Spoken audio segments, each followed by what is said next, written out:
What's the meaning of betoken?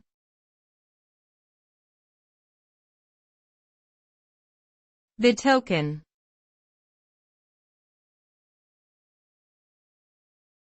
Betoken.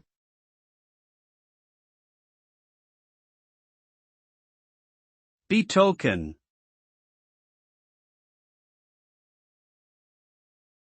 Betoken.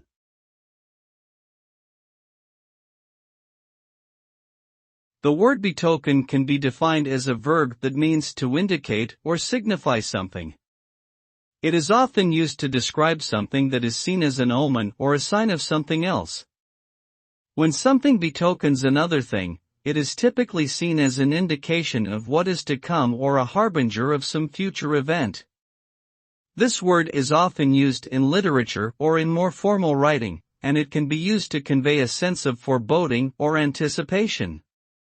In general, betoken is a word that is used to describe something that is being seen as a sign or an indicator of something else.